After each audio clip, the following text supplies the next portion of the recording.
Ebele. Bonne fête des parents, à Binognon surtout. Alors,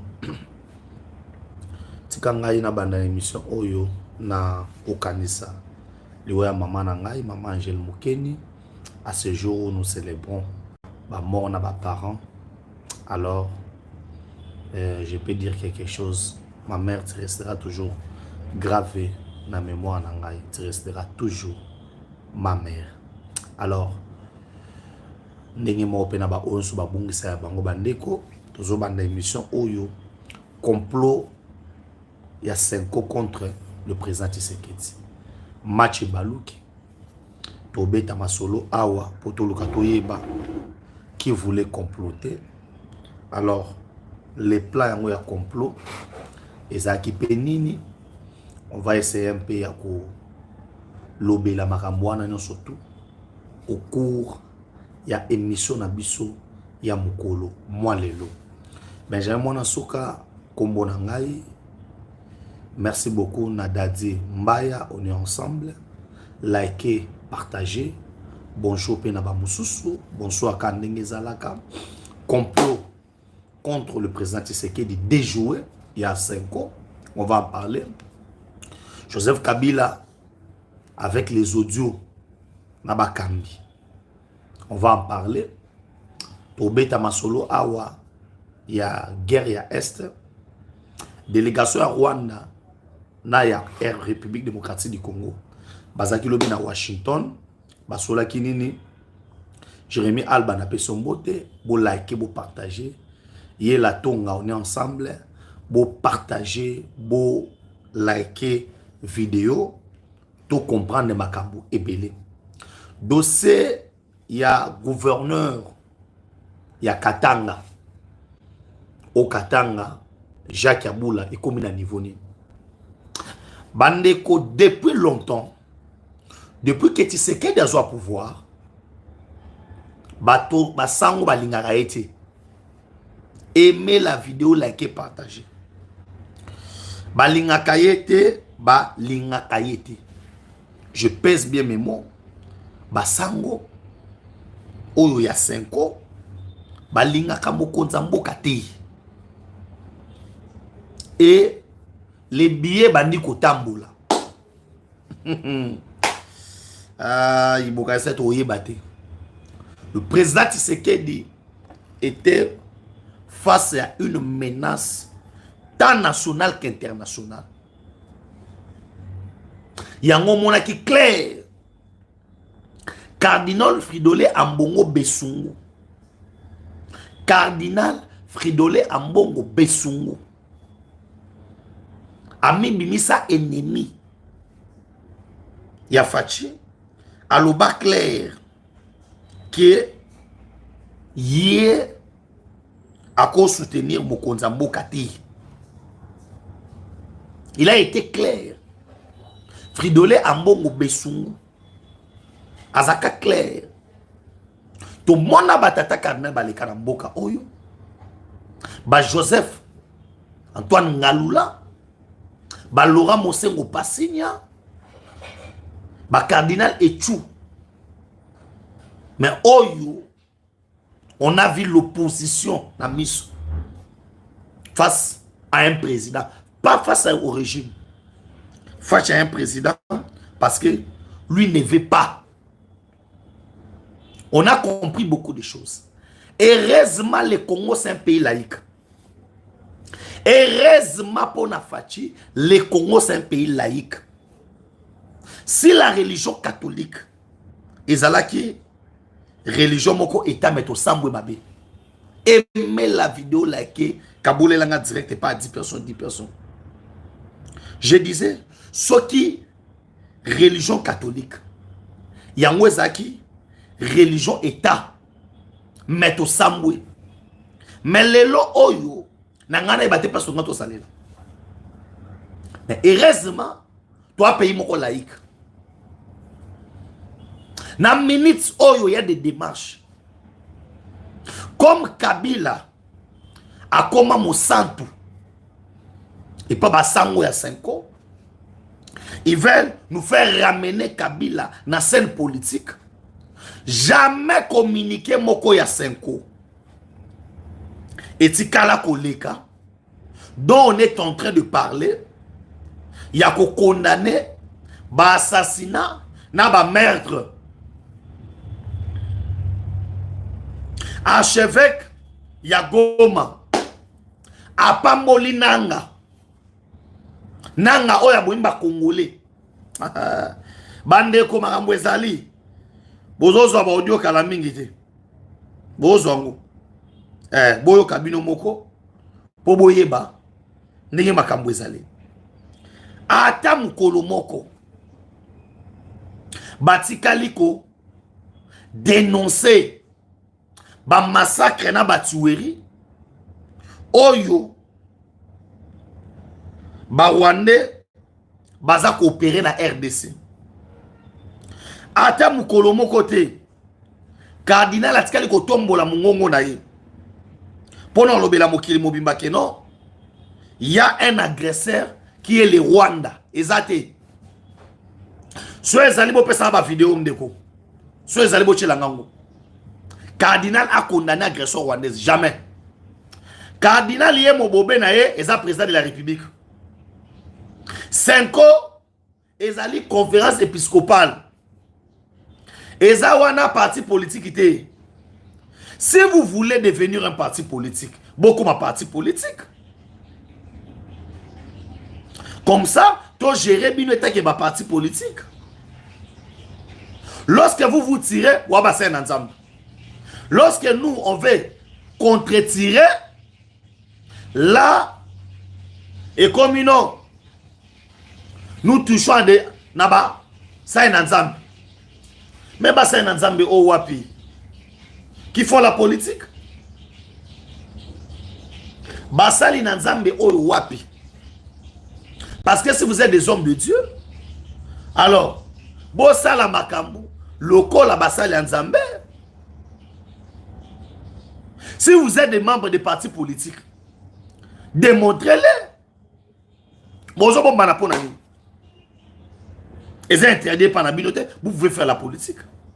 Bosala yango clairement. Joseph Kabila a payé Batoyo. Pourquoi? Parce que Kabila se voit Yolela Namit Oyo. Il se retrouve en Abidjan pour quelques jours. Parce que Côte d'Ivoire est ça qui est place. Côte d'Ivoire va se balobi au Fanda pour quelques temps. Après ce temps-là, Luka place au Kendo Kende. Gabriel Ange n'a pas son mot depuis Belgique. Likez, partagez notre émission. Alors, joie lien émission. Kabolangope. Nabaninga, c'est une manière de nous soutenir. Et abonnez-vous massivement à notre chaîne. Nous voulons atteindre 100 000 abonnés d'ici la fin de l'année. Alors, avec votre aide, je pense que nous allons y arriver. Alors, Kabila se retrouve na Abidjan. Arrivé na Abidjan, la Côte d'Ivoire lui accorde une semaine. Alors, va accorder une semaine, pourquoi? Parce que à sa BBC partout. À BBC partout. Naliro Soto Kenango, il a des dossiers sales. Alors, la Côte d'Ivoire estime que Baba Teleta Moulaïté, ce n'est pas quelqu'un Oyo Bango Bakogi Koba Teleta Moulaï. Ils sont dans l'obligation. Il y a Oye Bisaye. Alouka place à Okende. À l'entretemps, qu'est-ce que ça joue? Ça se joue comme ça. Fayoul est venu. Na RDC. A coûté un Fachi. Tant Fayoul a coûté un Fachi. Fayoul avait de l'espoir. Il y a un commissaire premier ministre. Chose que Tshisekedi a dit c'est impossible. Boka sende salami, hein. Or, Basango ya Senko, ba jouer carte ya Kabila. Le quoi sur le plan international. Comme pour l'Union européenne et Simbite, l'Union européenne avait comme carte éliminer physiquement le président de la République. Aimer vidéo, liker, partager. Tous ces officiers, oh lelo, bazo kangabango, pona tentative ya coup d'état, vous allez comprendre que ces officiers-là, bazaki en contact na l'Union européenne, soit la France, soit la Belgique, tous ces pays-là, des aventuriers Union européenne. Fisto Kambale n'a pas son bout. Alors, on comprend que c'était l'Union européenne qui était derrière Otto Bengi, plan Wana. n'a pas son bout Nazali. Solingo Kutangai, Awana Bem télévision. Vous voyez que nous une émission sur la chaîne Moussouté, Nakoma Kakao. Alors, Patrick Kapala, on est ensemble. Likez, partagez. Solingo Zonara Awa. Ba j'aime na bino eza mukie bochelanga ba j'aime ebele nga émission ça mana ba j'aime bochelanga ba j'aime na bino ebele. Alors ndenge zali wana l'Union européenne avait décidé, avait vraiment décidé. Benjamin Fundu, on est ensemble. Ndoyi nangai. L'Union européenne a décidé qui clair. Va écarter la personne ya Mokonza Mboka.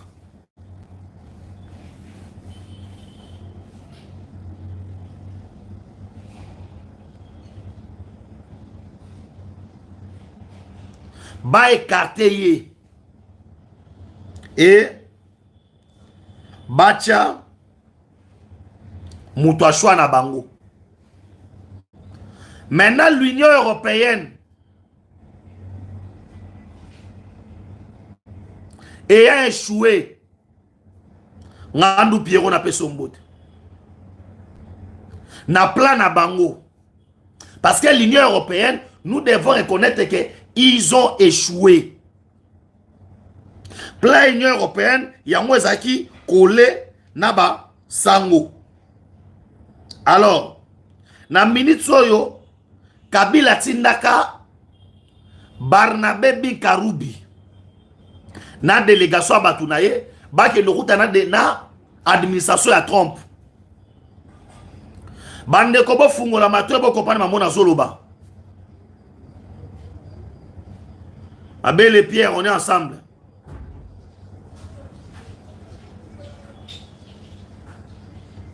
Et en arrivant là-bas, délégation à Kabila, ça a été rejeté. Katumba to sala lobbying autour ya Israël. Bande kone ba Yuda pour ba convaincre Donald Trump baboyi li bango. On doit dire des choses claires. Baboyi la bango balubi NON. Eko simba te plan na bino wana. Donald Trump tango na pouvoir ba changer makam. Wana Basango ya Senko toujours à la manœuvre Yakoluka, comment il faut positionner Moutouna Bao Kabila. Si bato nga cathédrale la munene ya Goma, bango bazwaki déjà mbela ke bao kata Congo. Alors, capitale de la République du Kivu, il fallait aller à Goma. Pourquoi? Parce que les Rwandais avaient les plans pour annexer. Plan pour annexer. Les plans Kagame. Kagame le reste ya ba province ngé katama ba pays étaliété. Il y a un problème na ezaki. Ba annexer kaka nord na sud Kivu na ngamwa Rwanda. Bande ko boye mes vidéos mambwi bandi. Boza muki ali boko ta eso ebele. Kabole langa direct ya. Kabole langa direct.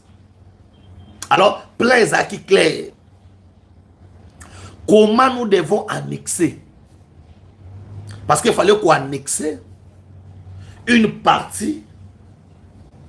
Il y a RDC, Nawanda. Alors comment y parvenir? Et basango de bande se préparer pour nango. Yango mona baba longwa awa. Bakei bakoti Rwanda. Na moment tozaki na guerre. Bakuta na Kagame. Bakuta na Museveni. Bayambi ya bango partout. Avec l'espoir. Yaki. Un jour. Bako retrouver le pays au Bakatango Mike. Vous avez échoué. Vous avez échoué. Alors, le plan doit être bien expliqué. Le cas là, pour échouer, na plan na bino, pour échouer pour au Kata Congo. Pour échouer pour lamentablement na plan ya balkanisation.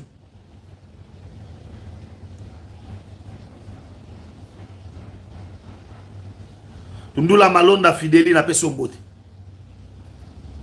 Bon échouer. MG commercial, on est ensemble. Likez, partagez. Kabole langa direct. Moi contribution na yo en ligne ça biso bien.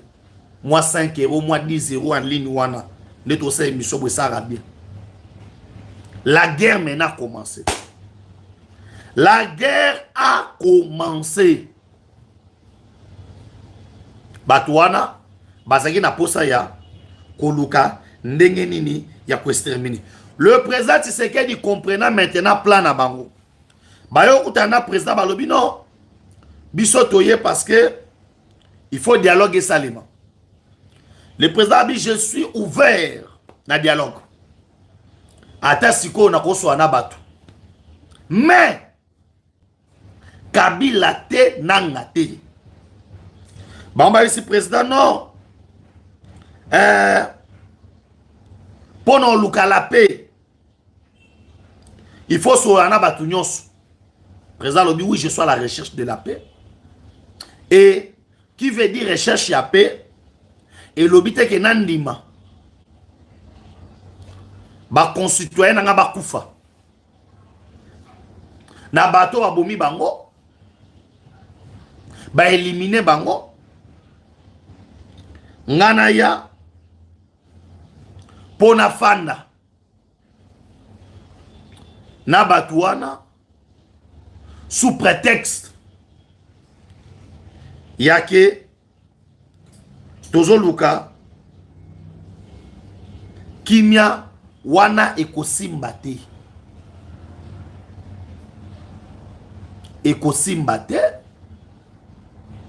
ce qui veut dire bomata pebo kita boye bisa Kabila boye bisa nanga ke plana ye ya ye pembeni nanga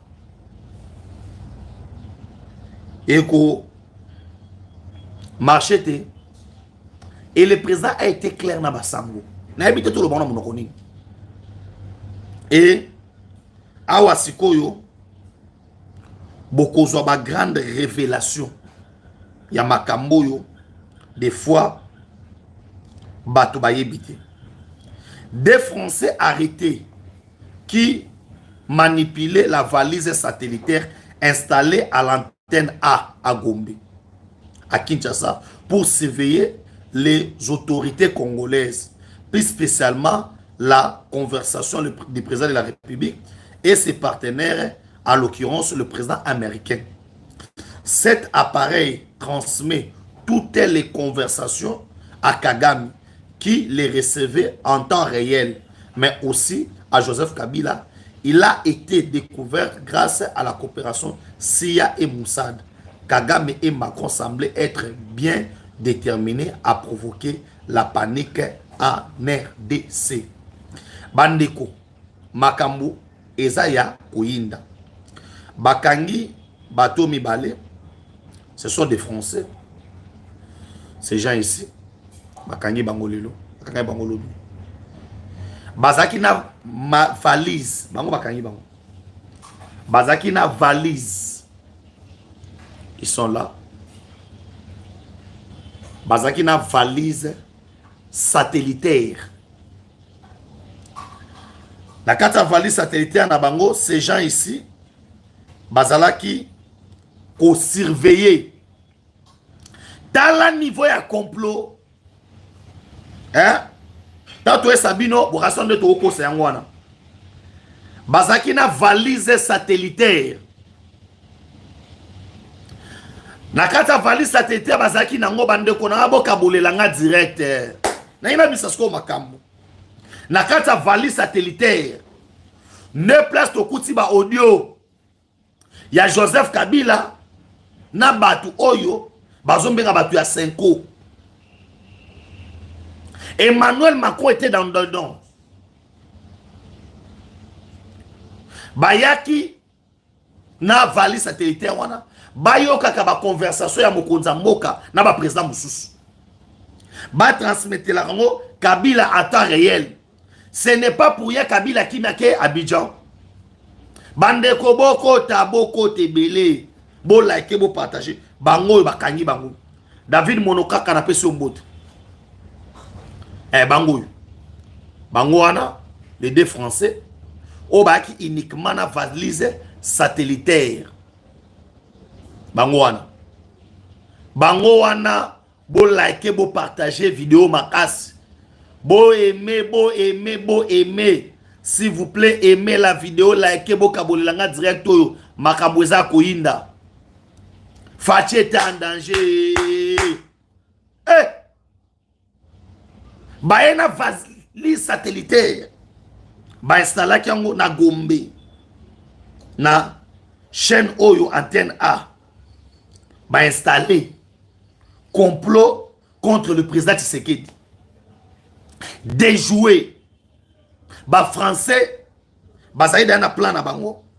Ya ko éliminer le président avec l'objectif clair. Il y a retrouver Otobengi plan Mobimba ya ko déstabiliser pouvoir ya Kinshasa.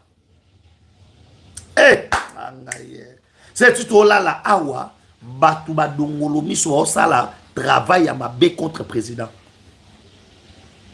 Bon yango ebimi lelo na poisa.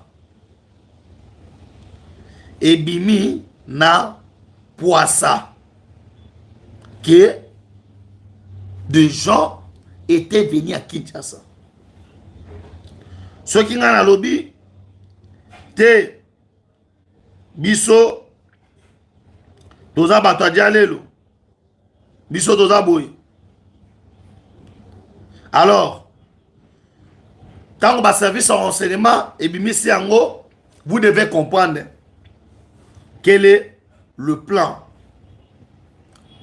Une armée ne perd pas parce qu'il est faible, mais parce qu'il y a des traîtres. Peut-on se souvenir d'une armée sabotée par 18 ans de Kabila de Rennes? Ah, Makaboué Bandi. L'armée congolaise ne perd pas parce qu'elle est incapable.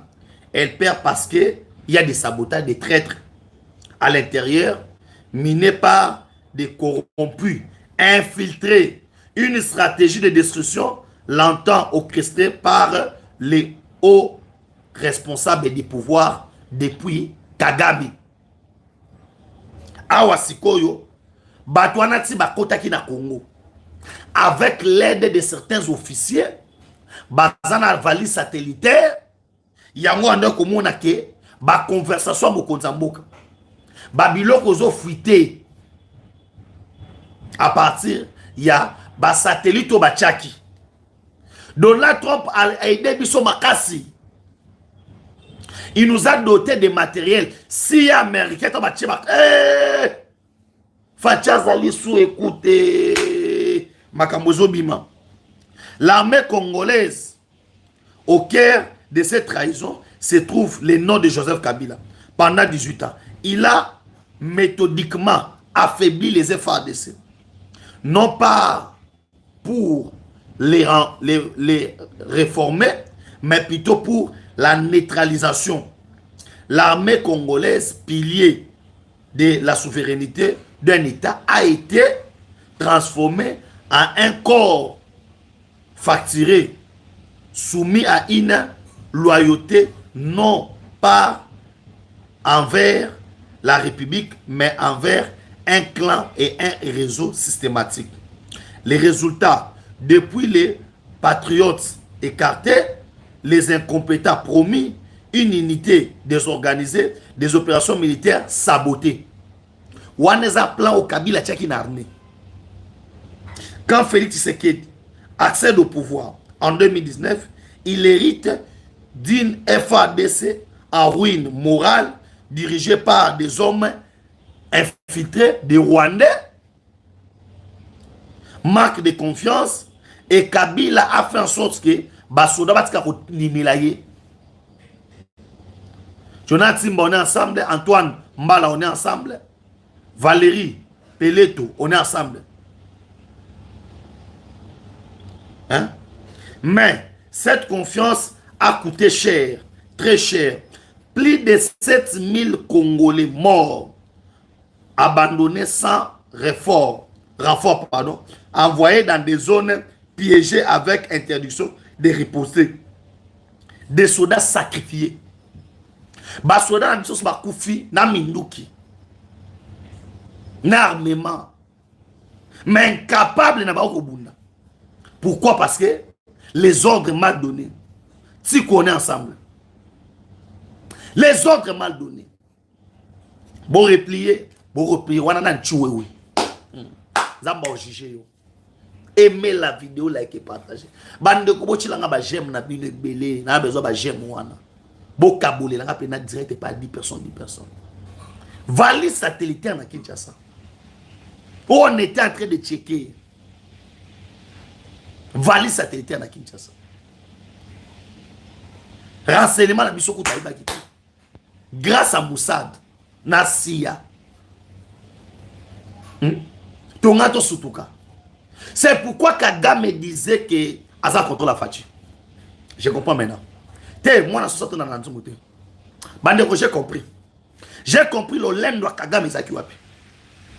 Oui. Eh, Fachi Nzambe Kaka. Fachi Nzambe. Fachi Nzambe Kaka. Son Nzambe te moboulou. So ki Nzamba bate la kite. Je comprends pourquoi la Bible est lobby. Nous on est ensemble. Je pourquoi la Bible est lobby. Son Nzamba batelité. Nani on bate là. Eh mon kwantombolo. Te aux Nzambe. Te ataba babo ngana ndimi. Moi je crois que c'est grâce à Dieu. Valise satellitaire. Na moko ba chaîne de télévision antenne A. Ba bomba yango. Ba lo tiki. Na pleine Gombe. Président Souana Bato. Ba so capturer. Aimez la vidéo, like et partagez. Président Solana Bato, mais on va capturer. On soit nyonso. En temps réel. Kolo. En temps réel. C'est que l'objet na tongo. Na poko ba ça de nango. À la minute même. Na duku na poko. À la minute.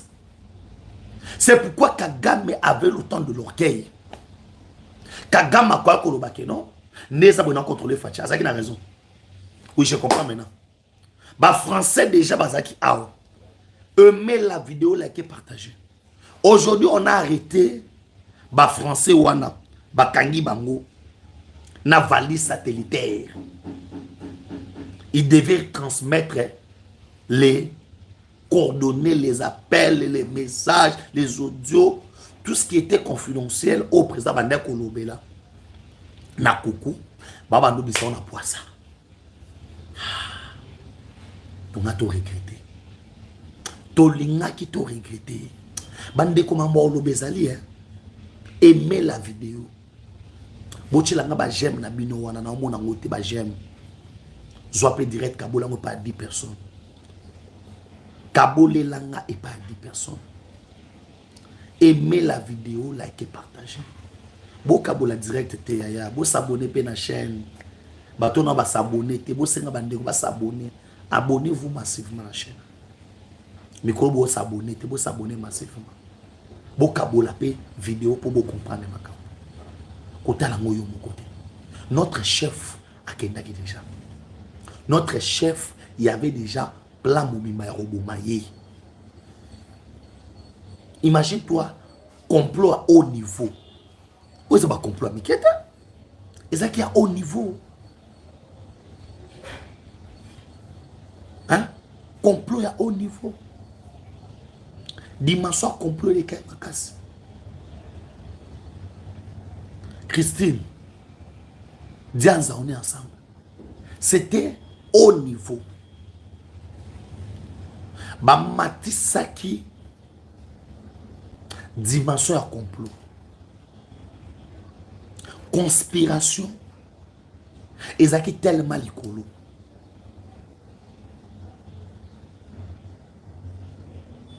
Fred Yongo, Milando, on est ensemble. Matisaki. C'était du haut niveau. O banga basa fachi engele kina o banga basa basa ki musée de Kabila. Ya fachi ngeza surprise totale. Ngeza la surprise totale. Na moment bo imaginer te bo kaka na ngebe tikuna. Ils avaient déjà tout planifié. Avec bato 4 na ba pareil bazoyoka. Tout a été bien planifié.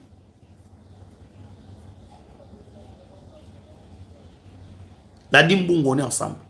Bon aimer la vidéo. Pas j'aime la vidéo mouké. Bon aimer vraiment la vidéo. Non t'as la nezo mata. Bon aimer vraiment la vidéo. Et c'était déjà bien planifié.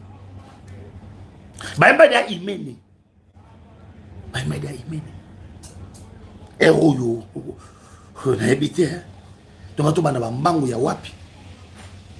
Les noms émergents. Franck Toumba, ex de la maison militaire, qui s'est tué au chef d'état-major général.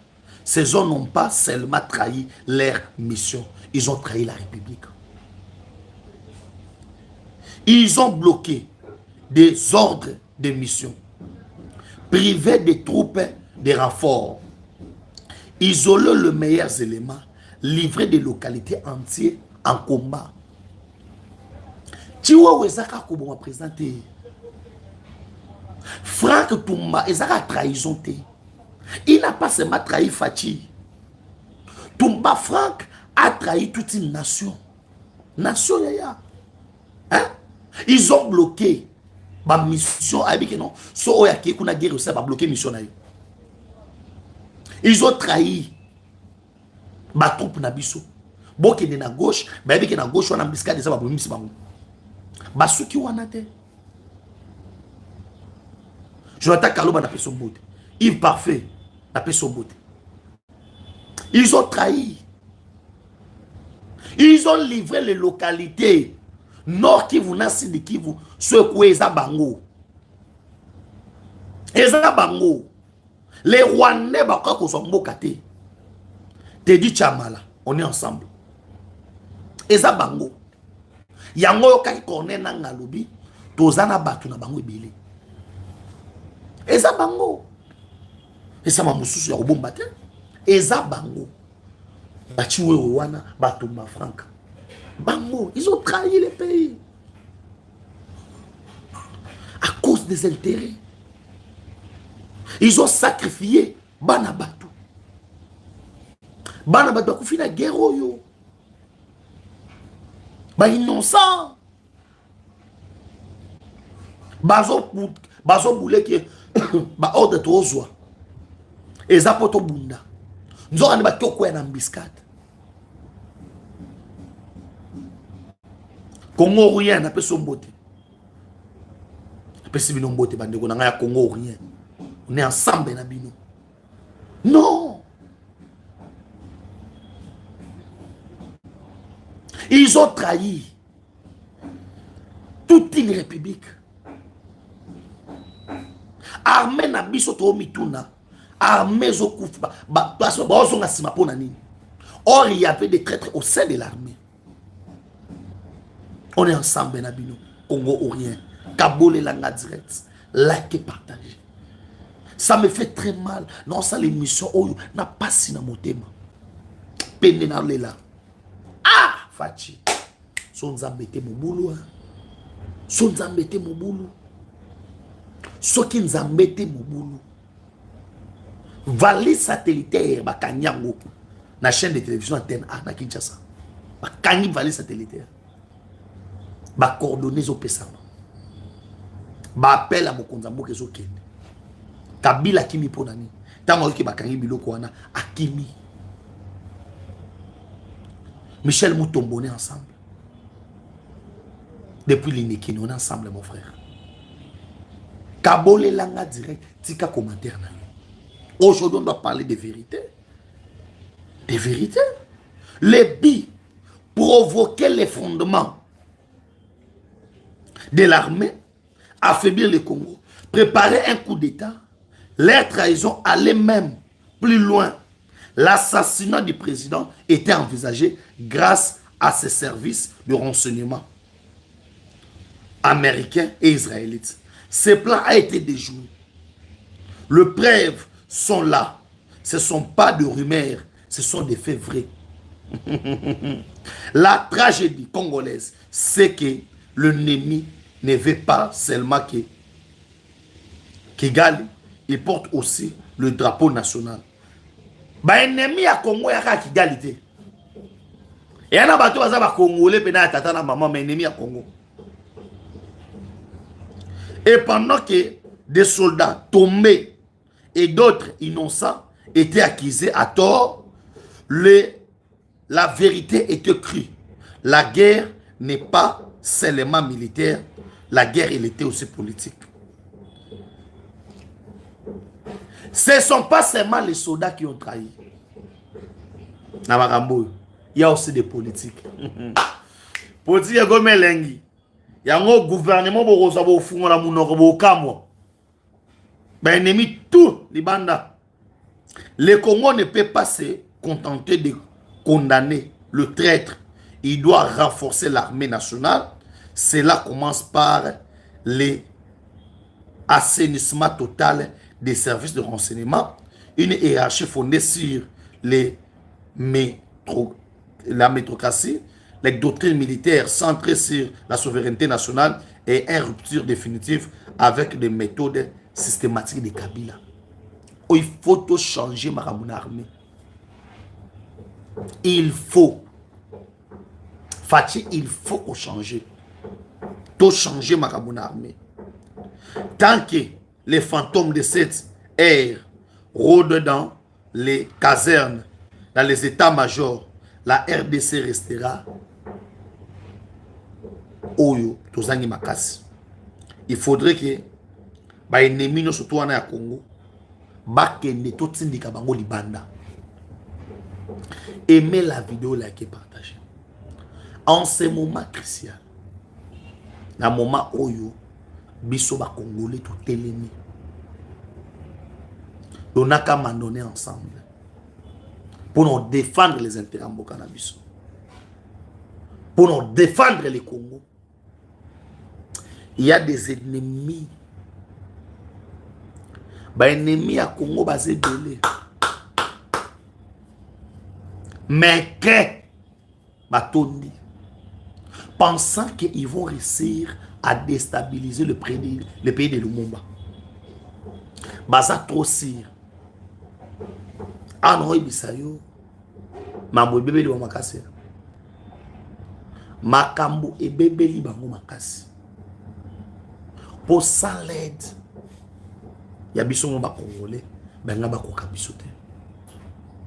Il y a un enseignement na bino tout élément. Mes frères et sœurs, tout élément pourquoi? Le président va aller aux États-Unis dans 3 semaines. Il doit être aux États-Unis pour finaliser ma campagne. Les plans arrivent à mettre lance-roquette, ba longité. Ba valise satellitaire to kangi yango. Na mitso yo, les Américains ba lobby, tout ce qui est là charge. Il y a ba M23. Batindeli ba coordonné à plusieurs reprises. Mais si ba lobby. Donc créer les vraiment à sortir. Bon ça l'effort. Bobi mabo kende. Dans les cas contraires, il y a des guerres. Il y a moto européen la Bible. N'a pas compris cela. Ba ennemi à Congo ba mona moto pelé liba. Alors chacun fois à Luka place on se positionner. On a mutamo Luka place nini, on a se positionner na mitu. Pour faire ça sous blague. Le gouvernement va réduire en haut. Parce que c'est très important. Tu as un message, je suis Moutamba, je soutiens Moutamba. Dans mon un message là. Parce que la guerre, ils ont saccaté. Oh, ça blague na maman, t'as les guerres. Aïe bien moqué. Moto manazolo. Parce que maman ils ont blagué. Marcel Mbayo, on est ensemble.